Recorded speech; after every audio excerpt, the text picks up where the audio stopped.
Crime is a stark reminder of the capacity for darkness that resides within the human heart, a shadow that can emerge when least expected. It shatters peace, instills fear, and leaves a lasting impact on individuals, families, and communities, creating ripples of trauma that can last for generations. In 2018, Australia faced a series of major crimes that shook the nation to its core, leaving an indelible mark on its collective memory. These incidents, diverse in nature, exposed vulnerabilities in society and tested the resilience of law enforcement, pushing them to their limits. From the quiet countryside of Western Australia to the bustling streets of Melbourne, the spectre of violence and malice left an indelible mark, reminding everyone of the fragility of peace. The year 2018 was a stark reminder that even in a nation as peaceful and prosperous as Australia, darkness can lurk around any corner, waiting to strike. The cases that unfolded in 2018 were not mere statistics. They were stories of lives tragically cut short, families torn apart, and communities left grappling with shock and grief, struggling to find a way forward. The ripple effects of these crimes extended far beyond the immediate victims, prompting national conversations about gun control, domestic violence, mental health, and public safety, issues that continue to resonate today. This exploration delves into the heart of some of the most significant crimes that shook Australia in 2018, offering a detailed look at the events that unfolded. It examines not only the chilling details of the incidents, but also their profound impact on the nation's psyche and the ongoing efforts to ensure justice and prevent future tragedies, a mission that remains ever crucial. The rural community of Osmington, Western Australia, is typically known for its tranquility. In May 2018, this peace was shattered by an unimaginable tragedy that sent shockwaves across the nation. 7 members of the same family were found dead on a remote property, victims of a horrific murder-suicide. The deceased included Katrina Miles, her 4 children aged between 8 and 13, and her parents, Peter and Cinda Miles. The children's grandfather, Peter Miles, was identified as the perpetrator. He had meticulously planned and executed the murders before turning the gun on himself. The Osmington tragedy sent a collective shudder through Australia. The scale of the violence, particularly the killing of innocent children, was deeply disturbing. The fact that the perpetrator was a family member, someone entrusted with the care and protection of the victims, added another layer of horror to the already unthinkable crime. This is a very traumatic event, and we will be doing our best to provide support to the community, said Western Australia Police Commissioner Chris Dawson at the time. The community, along with the rest of the nation, struggled to comprehend the darkness that had descended upon Osmington and claimed the lives of an entire family. In the wake of the Osmington tragedy, the nation grappled with grief, anger, and a profound sense of disbelief. How could such a horrific act occur, especially in a seemingly peaceful rural community? As details emerged about the family and the events leading up to the murders, public scrutiny intensified. The investigation revealed that Peter Miles had been struggling with mental health issues and financial difficulties. Some speculated that these factors played a role in his horrific actions. Others questioned whether there were any warning signs that could have been recognized and potentially prevented the tragedy. The case sparked a national conversation about mental health, particularly in rural communities where access to resources and support can be limited. The tragedy also highlighted the devastating consequences of family violence and the need for greater awareness and intervention strategies.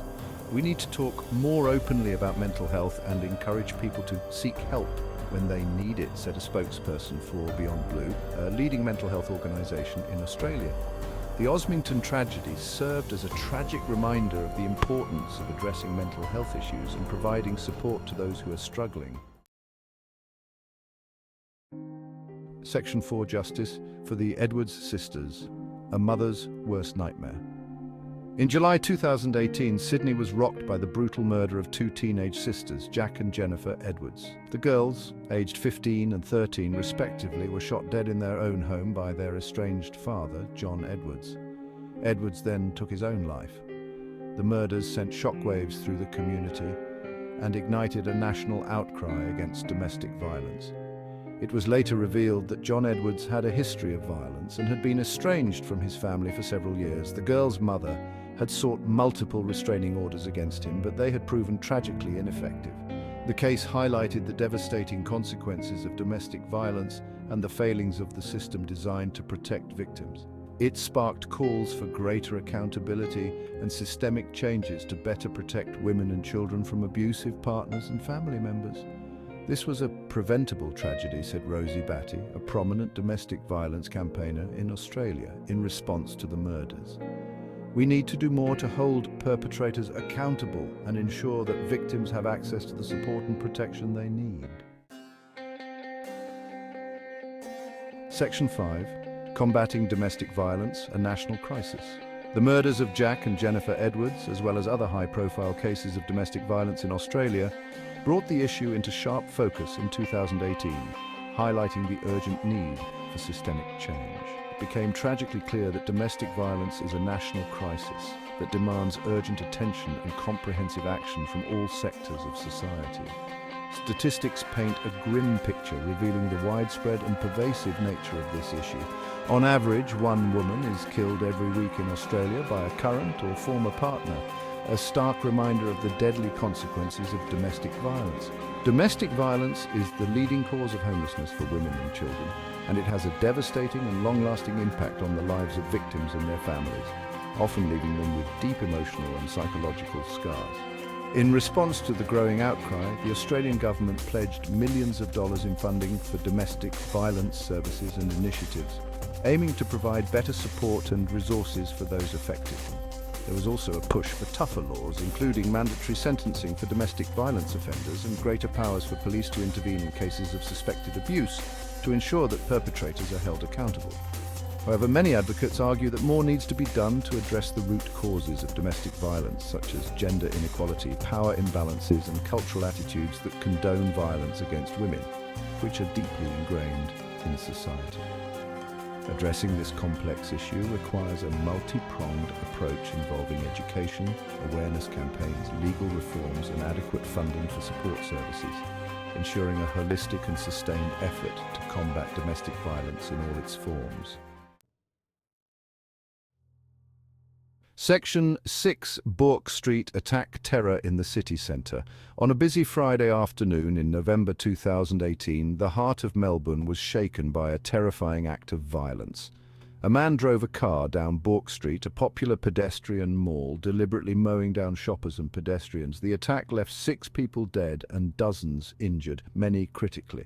The perpetrator, Hassan Khalif Shira Ali, was shot and killed by police at the scene. While his motives were initially unclear, it was later determined that he had been inspired by the ideology of the Islamic State terrorist group. The Bourke Street attack sent shockwaves through Australia, evoking memories of other terrorist incidents around the world. It highlighted the vulnerability of public spaces and the challenges of combating terrorism in an open and democratic society. This was an attack on innocent people going about their daily lives, said then Prime Minister Scott Morrison in the aftermath of the attack. "We will not be cowed by this senseless violence, and we will continue to do everything in our power to keep Australians safe." Section 7. The face of evil, understanding the perpetrator. In the wake of the Bourke Street attack, Australians grappled with the chilling question: who was Hassan Khalif Shira Ali, and what drove him to commit such a horrific act? The nation was left in shock and disbelief, searching for answers. As investigators delved into his background, a picture emerged of a young man who had become radicalized and embraced extremist ideology. This transformation was not sudden, but rather a gradual descent into a dark path. Shia Ali, a Somali-born Australian citizen, had a history of mental health issues and drug abuse. These factors, combined with his exposure to radical content, created a volatile mix. He had also come to the attention of authorities for his extremist views and online activity. His digital footprint revealed a troubling engagement with radical groups and ideologies. However, he was not considered a high-risk individual at the time of the attack. This oversight underscores the difficulty in predicting who might act on extremist beliefs. His case highlighted the challenges of identifying and mitigating the threat posed by individuals who may be vulnerable to radicalization and inspired by extremist ideologies. It showed the gaps in our current systems, It also raised questions about the adequacy of existing counter-terrorism measures and the need for greater collaboration between law enforcement, intelligence agencies, and community organizations.